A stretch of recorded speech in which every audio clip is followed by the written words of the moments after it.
আসসালামু আলাইকুম রহমতুল্লাহ। আশা করি সকলেই অনেক ভালো আছেন।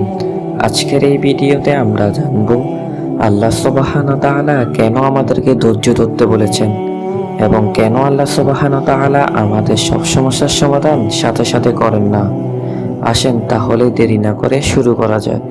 একবার হযরত মুসা আলাইহিস সালাম আল্লাহর কাছে জিজ্ঞাসা করলেন, হে আল্লাহ, আপনি কেন আমাদের ধৈর্য ধরতে বলেন? কেন আপনি সঙ্গে সঙ্গে আমাদের কষ্ট দূর করেন না? আল্লাহ তখন তাকে বললেন, হে মুসা, আমি তোমাকে এর একটি উদাহরণ দেখাতে চাই। তুমি একটি নির্দেশ জায়গায় গিয়ে বসো এবং যা করবে তা তুমি মনোযোগ দিয়ে দেখো। হযরত মুসা আলাইহিস সালাম আল্লাহর নির্দেশ মতো একটি পাহাড়ের কাছে গিয়ে বসে পড়লেন। কিছুক্ষণ পরে তিনি দেখলেন একটি ছোট্ট শিশু তার হাতে একটি মুদ্রা নিয়ে নদীর তীরে খেলছে। হঠাৎ সেই মুদ্রা তার হাত থেকে পড়ে নদীর মধ্যে হারিয়ে গেল।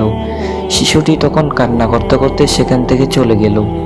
এর কিছুক্ষণ পরে এক বৃদ্ধ ব্যক্তি এসে নদীর তীরে বসে কিছুক্ষণ বিশ্রাম নিলেন। বিশ্রাম শেষে তিনি উঠে দাঁড়াতে গিয়ে হঠাৎ নদীর তীরে সেই হারিয়ে যাওয়া মুদ্রাটি খুঁজে পেলেন। তিনি মুদ্রাটি তুলে নিয়ে খুশি মনে চলে গেল। তারপরে এক যুবক সেই একই স্থানে এসে বসে বিশ্রাম নিচ্ছিল। ঠিক তখন এই শিশুটির বাবা এসে সেখানে উপস্থিত হলেন এবং তার মনে হলো যে যুবকটি তার ছেলের মুদ্রাটি চুরি করেছে। রাগের বশে তিনি যুবকটির সাথে ঝগড়া শুরু করলেন এবং কিছুক্ষণের মধ্যেই তাকে আঘাত করে বসলেন। যুবকটি আহত অবস্থায় সেখান থেকে পালিয়ে গেল। এই ঘটনার পর আল্লাহ সুবহানাহু ওয়া তাআলা হযরত মুসা আলাইহিস সালামকে বললেন, হে মুসা, দেখলে কিভাবে সবকিছু আমার পরিকল্পনায় ঘটে?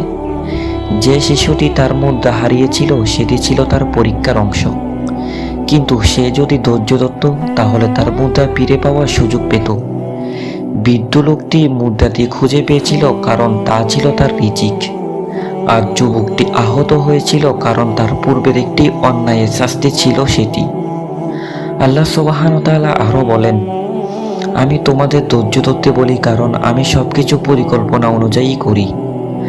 আমার বান্দারা যখন ধৈর্য ধরে তখন তাদের জন্য আমি সেই ধৈর্যের ফলস্বরূপ উত্তম কিছু প্রস্তুত করি।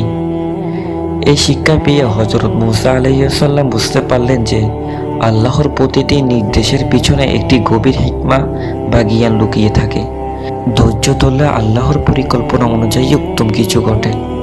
এই ভিডিওর মাধ্যমে আমরা শিক্ষা পেয়েছি যে ধৈর্য হলো এমন একটি গুণ যা মুমিনদের আল্লাহর নিকটবর্তী করে এবং তাদের জীবনকে সুন্দর করে তোলে। আল্লাহ সুবহানাহু ওয়া তাআলা ধৈর্য ধরতে বলেন কারণ তিনি প্রতিটি কাজের পিছনে সঠিক সময় এবং সঠিক পরিকল্পনা রাখেন। বন্ধুরা, ভিডিওটি কেমন হয়েছে তা কমেন্ট বক্সে বলে যাবেন এবং এমন নতুন নতুন ইসলামিক শিক্ষামূলক ভিডিও পেতে আমাদের চ্যানেলটি সাবস্ক্রাইব করে রাখুন। দেখা হচ্ছে পরবর্তী ভিডিওতে। ভালো থাকবেন, সুস্থ থাকবেন। আল্লাহ হাফেজ।